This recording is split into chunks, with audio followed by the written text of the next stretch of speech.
Good morning, everyone, and welcome to Common Hour. My name is Rick Moog. I am chair of the Common Hour Committee and professor of chemistry here at FNM. Please don't come to Common Hour next Thursday. You should be celebrating Thanksgiving instead, but please do come to Common Hour in 2 weeks. The November 29th Common Hour will be held right here and will be an a cappella hour featuring 4 of FNM's a cappella singing groups. Before we begin our presentation today, let's thank this week's pizza servers, Phi Kappa Sigma, or Skulls. Phi Kappa Sigma, or Skulls, is the oldest fraternity at FNM. We are the first fraternal organization nationwide to accept all men regardless of race or sexual orientation. We're an organization dedicated to philanthropy and creating men of honor. As is our practice at Common Hour, there will be a question and answer period for the last part of the presentation. Please plan to stay for the entire question and answer period, and as always, Common Hour will end promptly at 12:30. The question and answer period is open to members of the FNM community. We give first priority to students. Please, if you have a question, come forward to form a line at one of these 2 microphones. That enables our panel to know how many questions they have to address. And when you come forward to the microphone, please state your name, class year, and or college affiliation. Normally this is the time when I would introduce the person introducing the panel, so I will do that. I'd like to introduce Rick Moog, chair of the Common Hour Committee. Sometimes the Common Hour Committee schedules something that we call the Now Hour for in a particular semester. We've been doing this for several years now, and we've used this Now Hour to sort of schedule something that we didn't necessarily plan way ahead of time that we think is going to be interesting and relevant. We've done a number of different things as a Common Hour Committee to fill this Now Hour slot, and this year the Now Hour slot was filled based on a conversation that I just happened to have with Terry Madonna earlier in the semester. We were actually talking about something related, but not exactly this issue, and he's mentioned to me, he said, you know, it's too bad we didn't plan to have a discussion about the results of the midterm elections this year, because it's probably going to be pretty interesting. And I said, well, you know what? We can do something about that. And so the Common Hour Committee decided that Terry's idea was a great one and that we'd use the Now Hour, which was scheduled for today, for just this purpose. So let me now introduce our 3 panelists. Matt Schousen is professor of government at FNM, and he's been here for 25 years. As an Americanist, Matt's primary scholarly and teaching interests focus on national political institutions. He teaches a variety of courses on American politics, including the U.S. Congress and the presidency. And one of his current research projects is focusing on candidate emergence in state-level legislative races. Stephen Medvic is the Honorable and Mrs. John C. Kunkel Professor of Government. His research and teaching interests include campaigns and elections, political parties, the media and politics, and public opinion. He's the author or editor of 6 books, including In Defense of Politicians, The Expectations Trap and Its Threat to Democracy, and a textbook on campaigns and elections. Terry Madonna joined FNM in 2004 and is the director of the Center for Politics and Public Affairs, professor of public affairs, and director of the Franklin and Marshall College Poll. For more than 30 years, he has taught and written about his 2 academic specialties, the American presidency and American political parties and political behavior. So, with that, please welcome our 3 colleagues. Terry?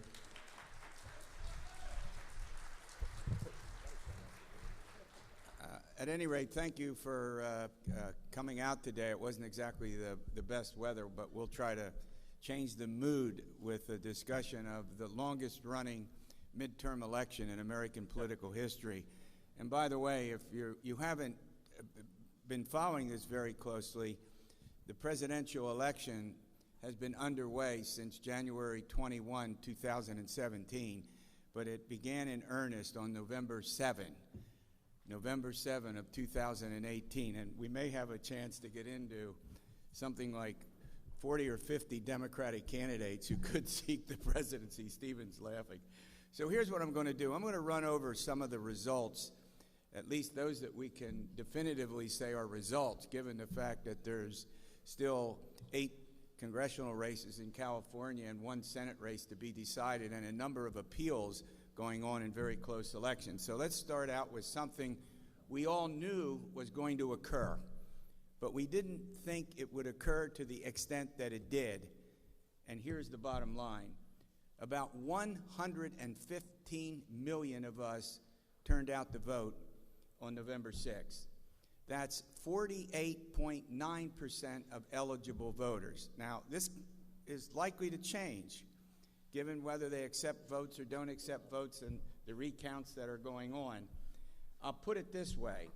That beats the 1966 percentage, 48.7% of eligible voters, and I'm glad you're seated for this. It's the highest turnout in a midterm election since 1914. Now, I don't think any of us were around then, so you can imagine what that was like if it beats the 48.9%. So let me just go over a couple of the highlights. I want to talk about most of you, 18 to 29-year-olds. The fact of the matter is that 18 to 29-year-olds, you increased your turnout by 4 million over 2014. You were 31% of the total vote. It was the highest turnout of what I'll refer to as millennials in 25 years. And the fact of the matter is that not only were you 13% of the electorate, but the one thing that we've been noticing about millennials, and we could see that clearly in the presidential election in 2016, is that millennials, by a substantial percentage, are more likely to vote Democratic than Republican. In this case, millennials favored the Democrats by 31 points. And that's something I think long-term the Republicans have to be concerned about. And maybe we can get into a discussion of that. That's very important. Now let's talk about women in 2018. There were 84 women in the House of Representatives as a result of the election, and there's still some in dispute. There will be more than 100. More than 100 women in the House out of 435. That's a record. I'll put it another way. Go ahead, cheer, cheer, cheer.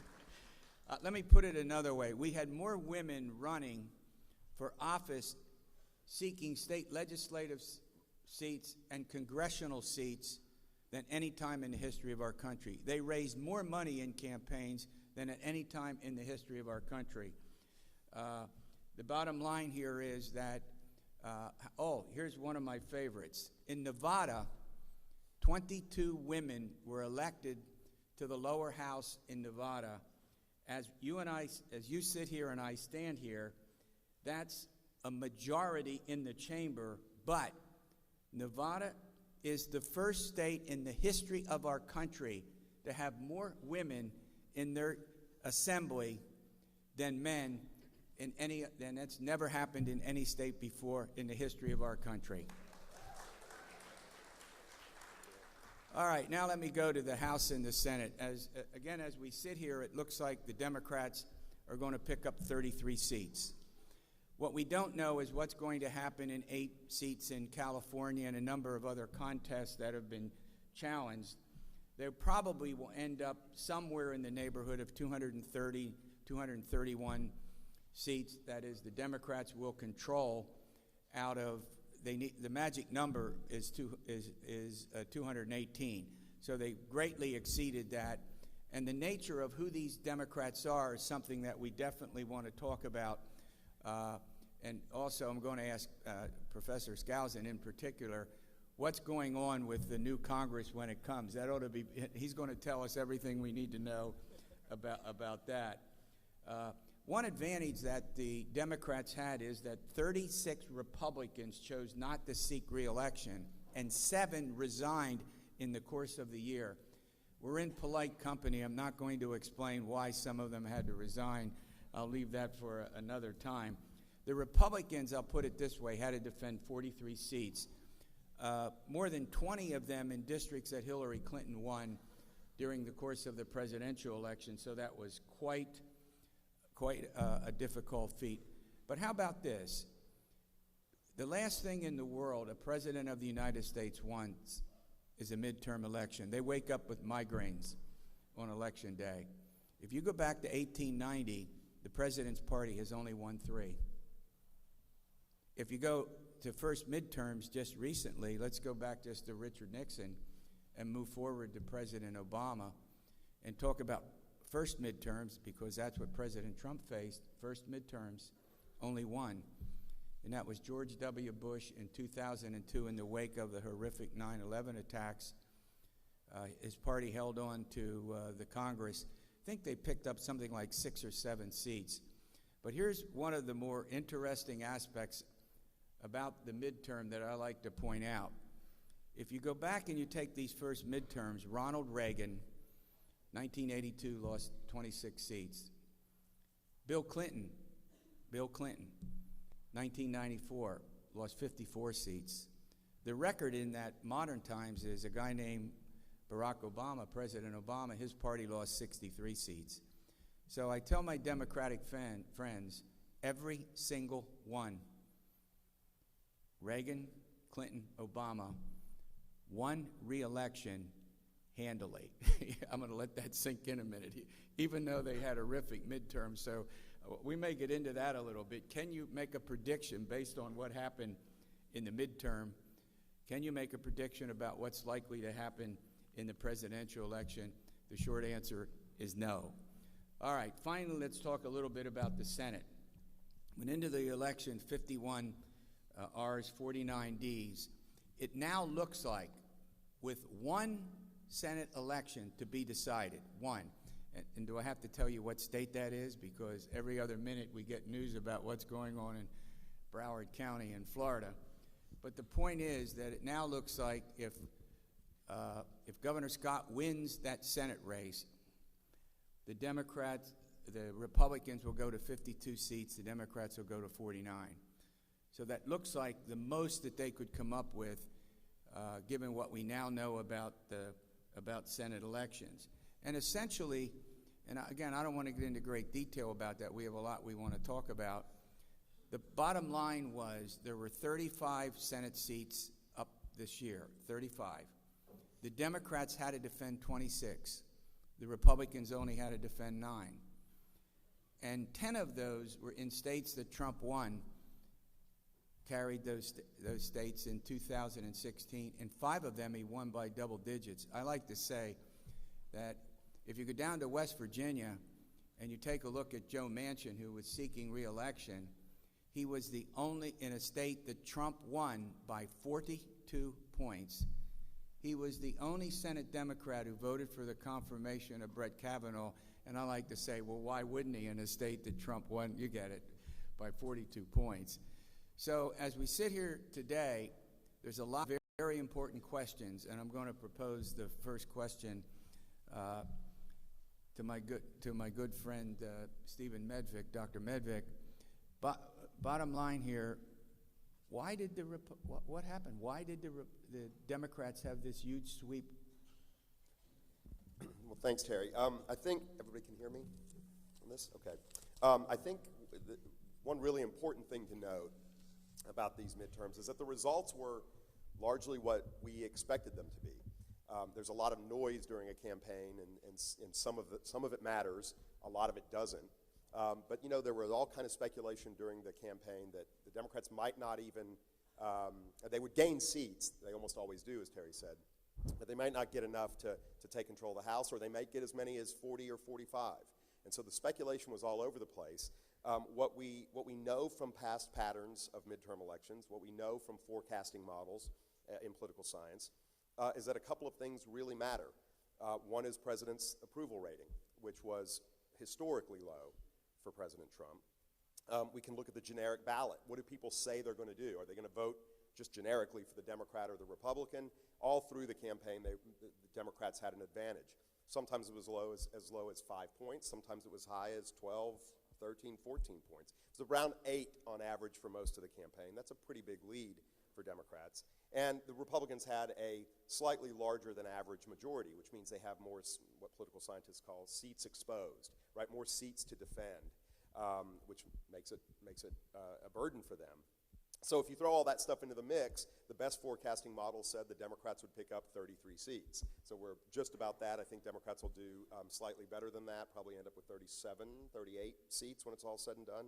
So that's a pretty normal and expected outcome.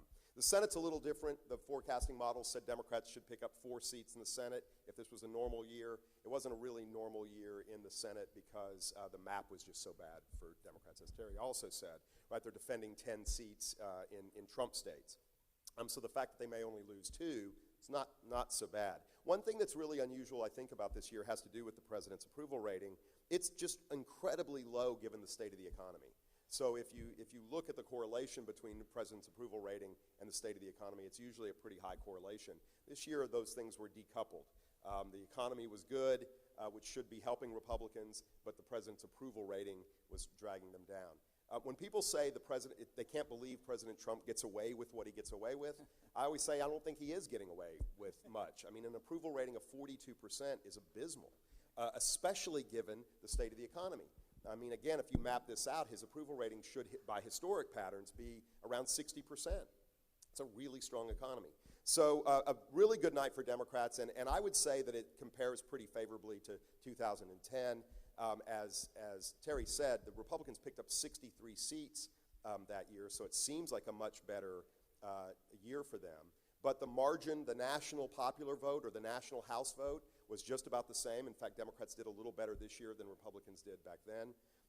And the other thing is that back in 2008, Republicans lost a lot of seats in House races so they could then pick them back up in 2010 midterms. Remember, the Democrats gained seats in 2016, 6 seats in the House. So they didn't have much room to expand. So this is a pretty good year for them. And I can explain more about that if people are interested. Let me make a couple of just quick points and then turn it over to Matt. Turnout was very high, as Terry said. It's a record for the last 100 years or so. Compared to 2016, the electorate was a little older and whiter, which you would have said might benefit Republicans, although Democrats did better in those groups than they had in the past. But it was also better educated, and so college-educated voters went pretty strongly for Democrats this year. If you compare to 2014, the last midterm, the electorate was a little younger, actually, this year, a little less white, and much, much more educated. So for a midterm electorate, this was a really favorable electorate for Democrats. But why was turnout so high? It wasn't just that Democrats were reacting to Trump, which they were, right? There's a lot of backlash to Trump. It was also that Republicans turned out. And I think a lot of that has to do with Trump's rhetoric around immigration. I think that does mobilize his base. Regardless of whether you think it was a cynical ploy to talk about the so-called caravan, it did stoke fear in some Republican voters, and it juiced their turnout. And Kavanaugh had an effect, but it had kind of an equal effect on both sides. I mean, it seems to have motivated both Democrats and Republicans to go to the polls. So a lot of things, kind of a perfect storm came together to increase turnout. And those same things, I think, will be, minus Kavanaugh, I think those same things will be motivating people in 2020. The party messages as a whole, I think, matter, what people are thinking about when they go into the polling place.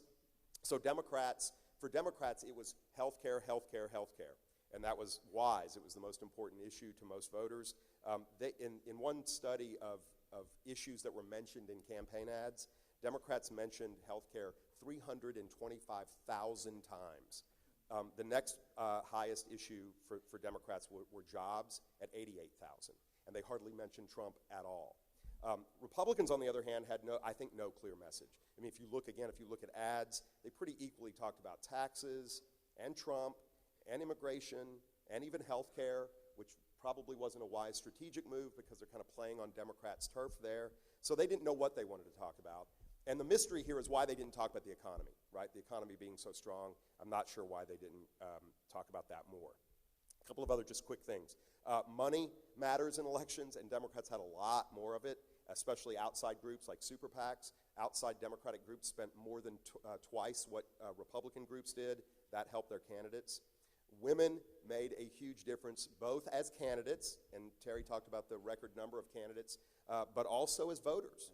And there, we know there's a gender gap in American politics. The gender gap was as big this year as it's been in recent elections, maybe even slightly bigger.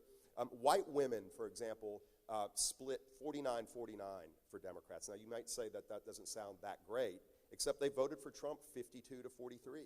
In the last midterm election, they voted for Republicans 56-42. So an even split among white women voters is a good day for Democrats. There's also a huge gap between urban and rural voters, and now even suburban and rural voters. Suburban voters split 49-49 also, but typically they go overwhelmingly for Republicans. That 49-49 split kind of masks the fact that in the South, suburban voters favored Republicans, but everywhere else, suburban voters overwhelmingly favored Democrats. And so this is a big divide that we can talk about if people are interested in during Q&A. It's a growing gap, and it's, I think, an interesting and important one. Finally, I'd say that this indicates that we are still a very, very divided country.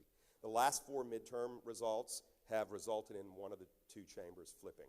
Right, in 2006, it flipped to the House flipped to the Democrats. In 2010, it flipped back to the Republicans. The Republicans flipped the Senate in 2014, and now it's back to the Democrats in the House this year. So that's pretty remarkable. It hasn't happened in decades. 8 of the last 10 elections have had either the White House, the Senate, or the House flip party control. So it's a pretty divided country. And finally, when you look at Senate delegations, there are now only 9. This is the lowest number in about 40 years. Only 9 that have a Democrat and a Republican, so split delegation. That includes Vermont, where Bernie Sanders is, caucuses with the Democrats. So there's really more like 7 or 8. Alabama is another one right now. Doug Jones is a Democrat, but he's likely to lose in 2020. So there may only really be 7 states with a split delegation. So if that's your measure of a purple state, a swing state, there aren't many of them. Right, Democrats won 7 governorships as well. Yeah, right. Yeah. So I'll stop there. Well, Matt. just a couple of quick points before we turn to Matthew. Here's the way to think about it. Midterms historically are a referendum on the president. This one gave new meaning to a referendum on a president, both in terms of the degree to which he drove turnout by the Democrats and the Republicans. Democrats obviously because they wanted him out of office, and because they wanted their party to take over control of Congress, and the converse, obviously, for Republicans. And typically, if a president's job performance falls under 50%, the president's party will lose more than 30 seats in the House. So here we go. On Election Day, I think it was something like 43.4 on a Real Clear Politics average. It was down to 42. It was up to 44 in the 2 weeks just before the election. So the 33 seats likely to get to 35, 36, maybe even 37 would be typical of what you would find in a midterm. The other point I would want to make about health care is that in the poll that Burwood Yost, who's sitting up front, the Center for Opinion Research, did for our state, that issue resonates over and over again. But there was a little wrinkle, and it's important to understand the wrinkle because it's something that the Republicans and Democrats might have to deal with when they return to Congress in January, and here's what it is. It wasn't this time about repeal and replace the Affordable Care Act. It wasn't even about the individual mandate, which the administration removed. It was about coverage for pre-existing conditions. That moved center stage as Democrats introduced that in a whole variety of congressional districts as a huge problem, running against incumbent Republicans. If the Republican voted to repeal and replace, that would have removed some aspects of pre-existing coverage. Now, the Republican incumbent said, yes, but we voted for other measures, particularly in committee, that would have covered them. And yeah, we want them all covered. I don't know a single Republican candidate who did one, do you, who said, we don't want pre-existing conditions covered by insurance or in some way, made easy to get. And so that also, I think, worked in the Democrats' favor, put a number of Republicans on the defensive. And then finally, it's really almost impossible to imagine a president of the United States who scores 51% positive on the economy and loses the way he did, the way the Republicans did, and by the way, has a job performance 43, 44% positive, which shows you the degree to which Trump's personality and his style have dominated virtually everything, in some respects, over the issues. All right, now he's going to tell us how many investigations the Democrats are going to open up when they take over Congress in January, the House. Thanks, Terry.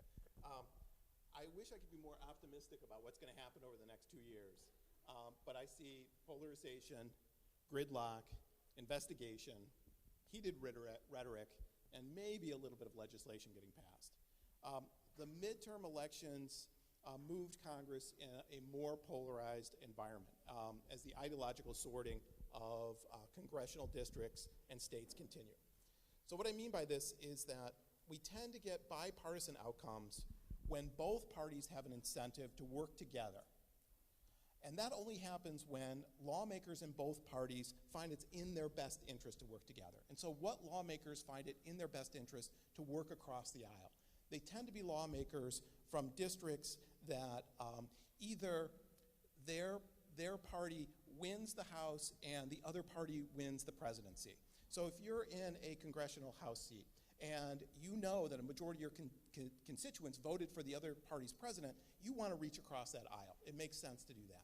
But if you're in a district where your congressional district or your state votes the party line all the time, you're much more likely to take a hard-line party stance. And what we're seeing are fewer and fewer districts where they have this split between the House or the Senate candidate being from one party and the presidential vote from the other. And this has happened in both the House and the Senate. And a good example of this is on the Republican side in the House. There were 25 Republicans, incumbents, that were in districts that Hillary Clinton won in 2016, right? After the midterm election, what happened? There are three. There are three, right? 22 of those flipped to the Democrats. So in those seats, those incumbents, those newly elected House members don't have a reason to reach across the aisle anymore. And we're seeing more of this in both the House and the Senate. So what does this mean? It means that there's going to be more gridlock. As we have increased polarization, it's hard to create the compromises necessary for the parties to move legislation forward. But it's even worse than that. When we look at party control, you either have unified control, divided control, or split legislative control. What we mean by unified control is when one party controls the House, the Senate, and the presidency, right?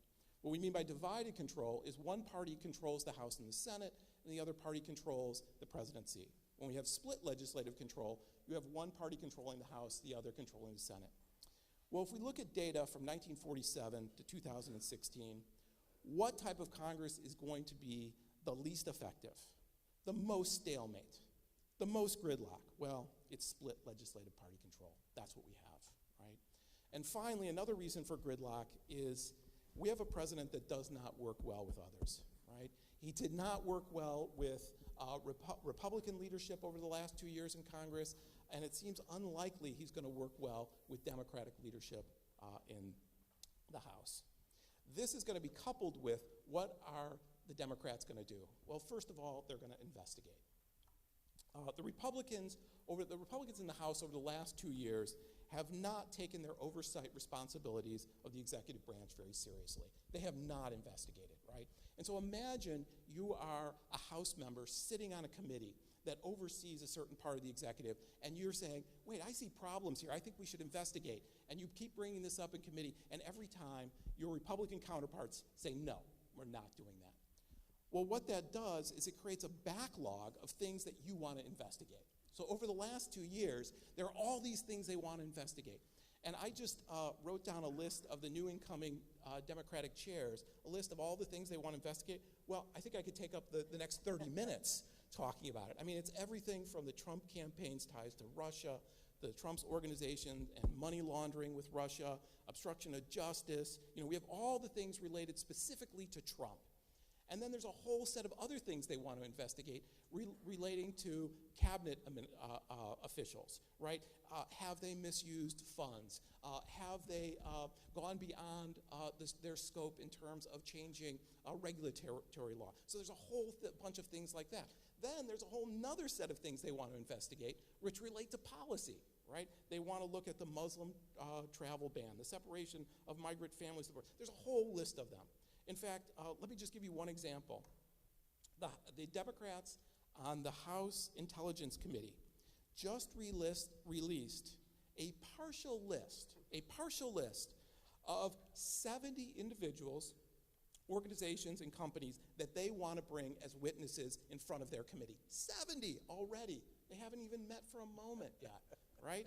Just yesterday, well, I'll give you one more. Just yesterday, 4 potential new committee chairs of Judiciary, Oversight, Intelligence, and Energy and Commerce, all separately sent letters to Matthew Whitaker, the new acting Attorney General, requesting documents and information for investigations they're going to begin as soon as they start the next Congress. I mean, there's going to be a lot of investigations. What's Trump's response to this? Oh, he's already responded, right? Trump has basically said that any investigation he is going to attack. He is against any investigations. In fact, he has said that his response will be, quote unquote, warlike, right? So that's not exactly going to lead to bipartisan outcomes in the House or overall. He has also said that he is going to get the Republicans in the Senate to investigate the investigators in the House. He has also claimed that any kind of investigation will be considered presidential harassment. So we're already seeing the rhetoric starting to fly, and the new Congress hasn't even gotten into session. So, is there any hope, given the increased polarization, the gridlock, the increased hostility due to these investigations, to passing any legislation? Well, it turns out there are a number of things in which Trump and the Republicans, and the Democrats, in the House agree on. There's a number of issues in which they can compromise in terms of infrastructure, immigration. Both have said, Trump and the Democrats, that they want to help the dreamers, right? The middle class tax cut, reducing costs on prescription drugs, and of course, fixing the pre-existing condition issue. All of those, Trump and the Democrats have taken the same position. So, are they likely to work together on those issues? Well, both the Democrats in the House and Trump have an incentive to work together. And that's the 2020 election, right? House Democrats want to show that they can accomplish something. They're in power, and they want to have a record that you just put us in the majority, we want to get things done. So there's an incentive for them to do it. Donald Trump also wants to get reelected, and I think it would help him if he actually had a record of accomplishment. These last 2 years, he really didn't have much for the Republicans to run on because he didn't accomplish much in Congress. He would really improve his chances of reelection if he could work in a bipartisan way to get things done. I would argue that the biggest problem to Donald Trump getting reelected is his low approval ratings, right? Trump's low approval ratings are really hurting. If he stays in the 40s, it's going to be tough.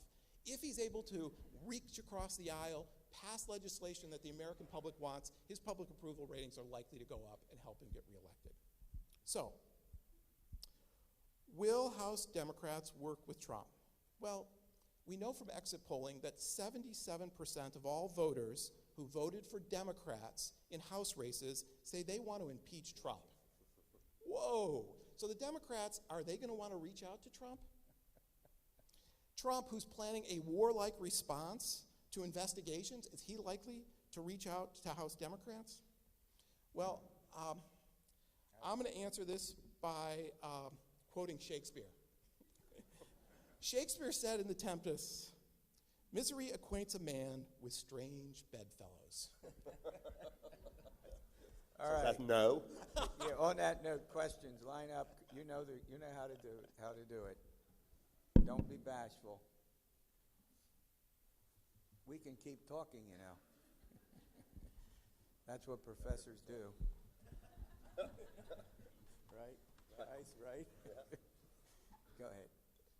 Hi, I'm a first-year student, and my name's Ashley, and I was wondering how you think the wage stagnation that we've been seeing for the past era, where wages aren't rising but prices are, how that's affecting the midterm elections, and how that's going to continue to affect things. Voter ID? Go ahead. Steve, go ahead. Well, it's a good question, and it may be part of the reason the Republicans didn't want to talk about the strong economy, because there's some hidden problems. I mean, wage stagnation, although I think wages have been going up a little bit more recently. Prices are beginning to go up, but not dramatically. So there are some pockets where things may not be so great, and it's likely that things won't continue to be as strong going forward. But I think in the midterms, I still think it would have been better for Republicans to have emphasized the low unemployment rate, high growth of the economy. And there are always going to be people who are left behind in a good economy, and Obama was particularly sensitive to this. So he didn't want to tout a growing economy later in his presidency because he was worried that it would look insensitive to people who are still struggling. Yeah. But in general, a party should claim credit if the economy's doing better. Or blame the other side if it's not. Yeah, one of the difficulties is undoubtedly the fact that the polarization and the partisanship, in fact, we have a word we didn't use very often. It was called ultra-partisanship and ultra-polarization. I think it's so great on just about any issue that Burwood and others poll on. I've never seen in my 27 years of doing this the kinds of differences that exist between Democrats and Republicans on almost every issue. They do agree on medical marijuana. There are some things we could point out. You can clap if you want for that. and I think that gets in the way of the Republicans benefiting from the economy just simply because, and we probably had a larger percentage of straight party voting in some of the various state assessments that have already been done. I can't say this quite the same way now, but people go in and pull the lever, for Democratic or Democrats, or push a button, whatever, or put an X in a block. But you get the point. So I think that hindered the Republicans, and they couldn't take advantage of the good economy because it was all about President Trump, his personality and his governing style, and the things that my colleagues have talked about. Great question. I would also add to that I think that one of the reasons why President Trump won was he was able to speak to those kinds of voters. Absolutely. And I think that the Democratic Party has not, over the last few election cycles, done a very good job of reaching out and speaking to them.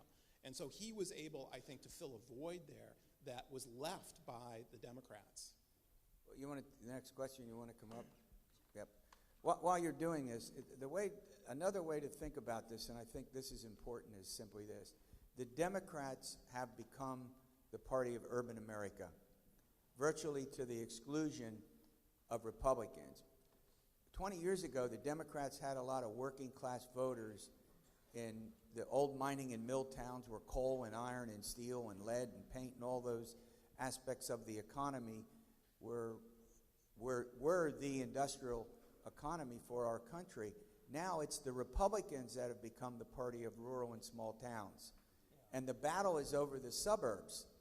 And they used to be a wholly owned subsidiary of the Republican Party. And in the last decade, slowly, the Democrats have been making big inroads into the suburbs, which is where the congressional, not all of them, but many of the congressional districts were located that Hillary won, that Stephen talked about earlier, that made this huge difference in the outcome of the House elections. I'm sorry, go ahead. You're standing there. Hi. What's your name? My name's Elizabeth. I'm a senior. I'm wondering if you could talk about Pennsylvania and specifically the redistricting of the congressional districts. Were there any surprises? We only have 30 minutes left. I'm just wondering, should we expect any changes in the Pennsylvania government because of that? Are you looking at me? Yeah, go ahead. I don't want to dominate this. All right, first of all, there was a map drawn in 2011 by the Republican legislature. The Republican governor signed it into law. It was produced one of the most gerrymandered congressional maps, districts, anywhere in the country. Before the map was drawn and put into effect in 2012, in the 18-person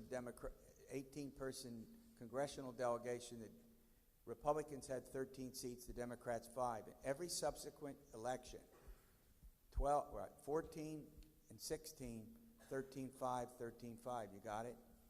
The Supreme Court, Pennsylvania Supreme Court, ruled that map unconstitutional and after some back and forth with the legislature, produced a new map. At the end of the day, the new map definitely helped the Democrats. The PA congressional delegation that will meet in January is 9-9. The Democrats picked up 3 seats, but here's something historic. Pennsylvania did not have, since 2014, a single woman in the 18-person delegation. In fact, throughout the entire history of the Congress, Pennsylvania at most had 2 at any given time. 4 women were elected to represent the state of Pennsylvania. 4. That's a record which matches the record in Congress that we talked about a little earlier. So it was basically a new map that allowed that, 9-9. And we also had 2 of the most competitive congressional elections in the country that were nationally favored. The 1st congressional district mostly down in Bucks County, and a district not too far from here across the Susquehanna River, the 10th. The incumbent Republicans won by 2.5 points. They were nationally watched. Come on.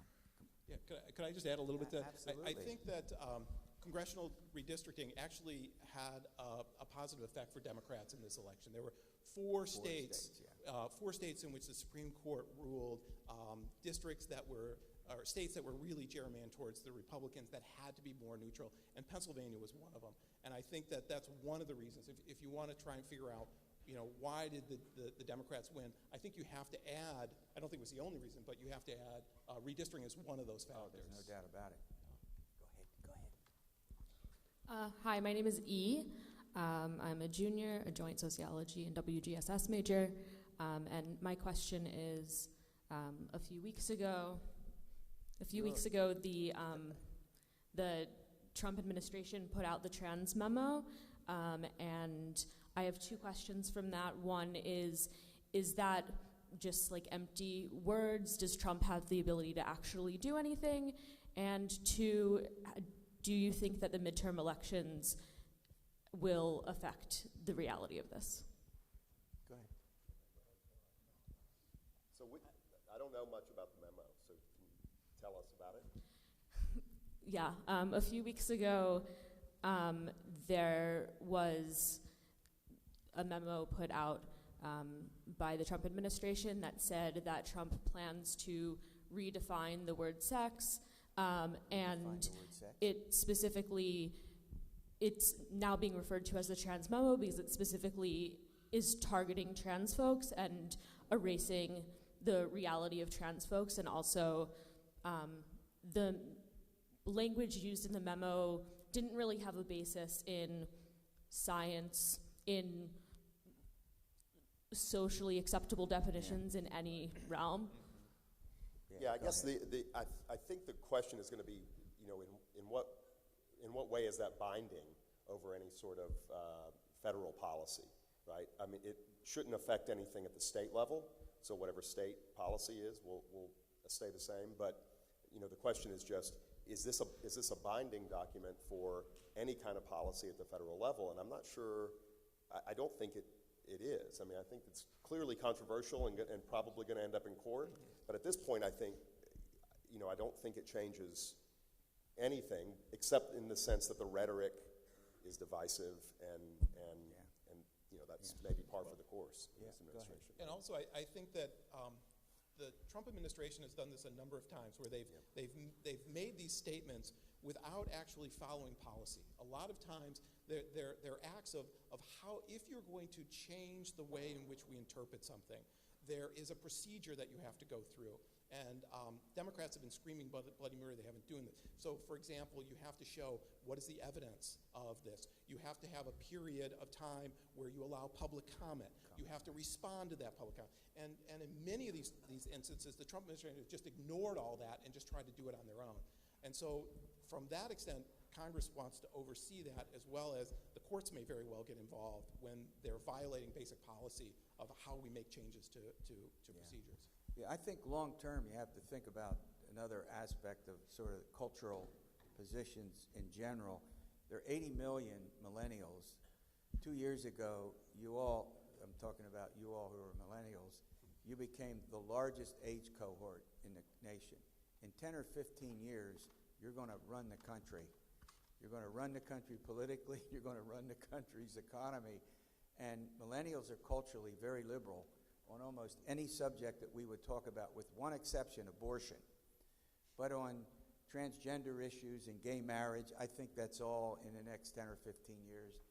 I don't even think we're going to have much of it. I'm not saying state by state there may be situations here and there, but overall, I think we'll move, you know what I mean? Those issues will be resolved. If we don't resolve them in advance, they'll get resolved by you all when you run the country. Go ahead. Hi, I'm Christina. So can you talk a little bit more about why the Democrats who are elected will probably not try to impeach Trump like their constituents would want? Oh, Christina, that's a good question. Well, the Democrats, I think, are in a real bind. Their constituents really want to impeaching Trump. But when the Republicans tried this with Clinton, it backfired on them, right? It was something in which most people thought it was going too far. It was harassment. So on the one hand, they're going to want, I think Democrats have a fine line to walk here. They're going to want to investigate and do oversight. But if they're considered pushing too far, it may help Trump a great deal. It certainly helped Bill Clinton when the Republicans went after him. People found Clinton much more sympathetic. And so I think they're very hesitant because of that. And on top of that, there's no way he'll be removed in the Senate, right? And so what's the point of impeaching him to then just lose that battle in the Senate? I mean, there might be some kind of reason to do it. Impeachment is a punishment. You know, it's a historical statement about the president. But ultimately, it's not going to remove him from office. And so they would waste a lot of political capital doing it to ultimately lose. Yeah, in advance of that, Jerry Nadler, a New York member of the House, will take over the Judiciary Committee. And as early as October, maybe he said it even before that, he indicated that he would open up an investigation into Brett Kavanaugh. So he wants to go back to the confirmation hearing. I presume we'll hear from Dr. Ford again, and who knows who else we'll hear from, all leading to the I word. I mean, presumably that's where this is all going to go, perhaps even before they get to President Trump, if they get to President Trump. I don't know who's next. Go ahead, sir. What's your name? Brett Schmieder. I'm a senior. What topics do you see 2020 presidential candidates as focusing on after seeing what motivated voters this election cycle? Yeah. That's a good question. Well, I'll just say this. We were talking about this. The Democrats could have the largest field, the largest number of candidates seeking the presidency in the history of our country. We could sit here and put together a list of about 30 people who've indicated they might run. And so you've got the large field, and you're going to have a battle between the so-called progressive Democrats and the center-left Democrats. You've got a number of senators in particular who are going to run at that point, and then you have, as progressives, and then you have, how do I say this, the Biden-Clinton wing, if you will, Sanders wing, and we're going to have a generational battle. In other words, is it time for the old generation to be replaced by the new generation? So the Democrats, in addition to a large field, are going to have a philosophic debate over what their party stands for, and a generational debate as well. But this is always a tension for parties when they're nominating a presidential candidate, or any candidate really, right? The question is always, do we nominate somebody who excites the base, and so we increase turnout on our side, or do we pick somebody who has crossover appeal, who can appeal to independent voters? And remember, Trump won independent voters in 2016, so Democrats will be mindful of that they need somebody who can appeal to independents, and yet they really want somebody who can excite the passions of the base. Now, ideally, you'd get somebody who could do both, right? But that's a rare politician. I mean, that's somebody like an Obama who can do something like that, right? Is there an Obama out there in the field? I'm not sure. But that's the debate they're going to have. I guess what I'd say about this is, ultimately, I honestly don't think it matters much who they end up nominating, unless it's a candidate with severe flaws or lots of baggage, right? Very unpopular in some way. If they avoid that, anybody will do. And the reason for that, is because of negative partisanship, right? Democrats are going to vote. They're going to turn out to vote against Trump, almost regardless of who their nominee is, right? Republicans are going to turn out for Trump too. And I think a high turnout election helps the Democrats. But, you know, if you're a Democrat, you know, which candidate would you not turn out to vote for in 2020, right? Anybody, any Democrat, I think you'll vote for. So the Democrats are going to have a battle, but they really should try to avoid that, because it probably won't matter that much. Any of them will be as successful as anybody else. I was going to say that. Okay. Go ahead. He stole his comment, so we're going on to the next question. Go Sarah. ahead. Go ahead. Hi, I'm Sarah. I'm a senior. So it seems like centrist Democrats did better than progressives, which I guess I find surprising, like given the high turnout, especially among millennials. So can you explain like why that is, or even if it's true that the center-left Democrats did better? Yeah, I think the record was sort of mixed. I mean, in primaries, for example, you know, progressives did well, but about half of them won their nomination battles and about half didn't, which is more than normal. So there are a lot more progressive candidates, but I don't think it's decisive. It was decisive one way or the other. In the general election, it comes down to who's a good match for the district. And if you're in swing districts, the better match for the district is usually somebody who's fairly centrist, right? Not necessarily right down the middle moderate, but maybe a left of center slightly candidate. So it depends on the districts. And in places where progressive candidates ran and lost, Gillum in Florida, Beto O'Rourke in Texas, you know, they were great candidates. They're not the best match for their state at this point, right? That's right. No, Yeah, one of the things that already they're looking at the states that are going to be more significant than others. And so essentially, what some of the analysts are saying, it's Pennsylvania, Michigan, Wisconsin, and Florida. They're now sort of the four that may get much of the attention. And if you throw Ohio in there with the ones I just mentioned, you're literally looking at how President Trump got to 304 electoral votes. That's why that's particularly significant. Go ahead. Hi, I'm just a community member. On the national level, Yeah, neither right. party has a majority, has anything near it. They're both in the 20%. So without independence, neither party can win. And if the Democrats don't take in effect the progressive view, I don't think they're going to have a chance. That said, can a sitting president be indicted? And if he can't, will that be a game changer for the Democrats to do impeachment? Boy, that's a great question. Yeah, I'll let my colleagues answer that, but we know what Trump's going to say. Yeah, it's unclear. I mean, you can hear experts on both sides talking about whether they can be indicted or not. I think it's really the big wild card, I think, is the Mueller investigation. I mean, what comes out of that? And I mean, if the Mueller investigation comes back and says that Trump has done nothing wrong at all, I mean, that's a game changer in terms of 2020. If he comes back the other way, that's a game changer too. But it seems like the most likely path would be impeachment if it's going down that road rather than indictment. I think it's right. You're done? Oh, no, Jim, Come on, now, question. here comes Good. the question. Good. There's got to be more 2020 questions. I'm excited. It's 15 months away from the first event in 2020. It's not long. I guess this is a 2020 question. What's that?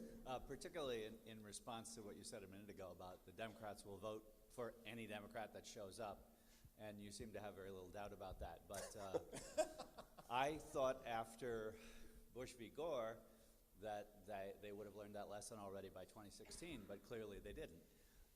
What makes you so much more confident, especially if there's going to be a real divisive contest between the Democrats, between the progressives and the more centrist Democrats, that it won't end up being the Bernie Bros marching out in a huff all over again? Yeah. Trump. Yeah. I mean, that's the reason, right? It's negative partisanship. This time. No, I know, but I don't think I think a lot of people just weren't, well, first of all, lots of Democrats weren't crazy about Hillary Clinton, and there's a whole bunch of reasons for why, and we could do a whole common hour on Hillary Clinton, probably, but a lot of people just weren't, for lots of reasons, were reluctant and hesitant to vote for her. And they kind of had a sense, I think, of what Trump was like as a person and as a candidate, but he wasn't yet president, and I think a lot of people thought, surely he'll change his behavior when he's in that Oval Office, right? And so now the fact that it's in some ways gotten worse, I just think the phrase to explain American politics today is negative partisanship. It's not so much that you're doing what you're doing, voting the way you're voting, out of loyalty to your own party. It's that the other side, you see the other side as evil, as terrible, and you'll do anything to defeat them. And so it's Trump, I think, is the reason why this time Democrats will turn out in much larger numbers. I could be wrong, and you might be right that depending on the candidate, they may not be enthused enough to get out to vote, but I find that hard to imagine. Next question. Go ahead. Hi, Stephen. This is a plan. This is my son. Welcome. So, actually, about the 2020 elections, there's been a lot of huff about, celebrities coming out as presidential candidates. Do you think that this will trickle down into, say, the House and the Senate, with celebrities going to get seats there? And if so, how will this affect voting on both sides? You want to take that? Question. Did you hear the question? The question I lecture him enough every day. Yeah. Well, the question has to do with celebrities and whether there'll be more of them running for office, and who knows if the presidency in the House and or the Senate. Celebrities won't run for the House. It's too small. Right. It's not big enough. They'll run maybe for the Senate or for the presidency, but they wouldn't actually run for a congressional seat with 435 people in that chamber. Right, and they're not and they might run for Senate or maybe for governor, but there's a good chance that at least one celebrity will run for president on the Democratic side and get a lot of support. Yeah. And you probably all know who I'm referring to. I mean, I think Oprah is likely. I mean, I don't know whether she's likely to run or not, but she gave this great speech in support of Abrams in Georgia. And it was inspirational, and a lot of people said, see, that's what we need to compete against Trump. I have my own views about whether electing another celebrity is the best thing to do or not. The voters will decide that. But if she runs, she will be formidable. Yes, she will. Go ahead. Okay, they told me to be quick. So this is harder to find on the newspapers. Was there any significant change in the Pennsylvania state legislature, and what are the trends there? Pennsylvania state legislature. Yeah, the Democrats picked up. The Republicans had 121 seats. They now have 110. In the Senate, they had 34. They now have 29. But here's what's really important, and I mentioned this earlier in another context. The suburbs were really the place where the Democrats picked up a large number of seats.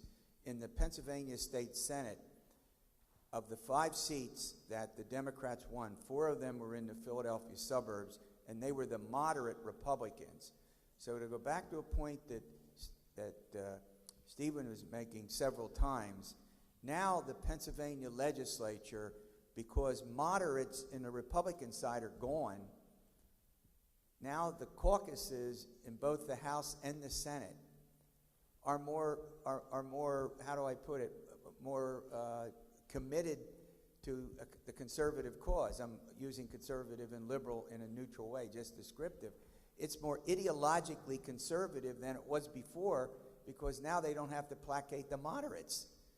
You follow me? And that makes this negative partisanship that Stephen's talked about a couple of times up here even more relevant when it comes to dealing with a liberal Democratic governor. You all got it? And that's makes a huge difference, and that's only adds to the partisanship and the polarization. Do we have 30 seconds for an unrelated answer? But I just wanted to get this word of caution out there. I think it's really important to take seriously the claims that the president's been making in the last couple of days about recounts in Florida, about Arizona, about a number of other places. Some House candidates are making claims like this in California now, that there's some kind of voter fraud going on because they're counting votes that come in by mail late. What will happen if the president loses in 2020 a couple of states by slim margins, or maybe even not so slim margins? If he makes these same kind of claims then, we could be in dangerous territory. And so it's something to watch closely and to take seriously, because this is really unprecedented. It's a questioning of the integrity of the electoral process, and it's problematic. Thank you very much. All right, let's thank them one last time.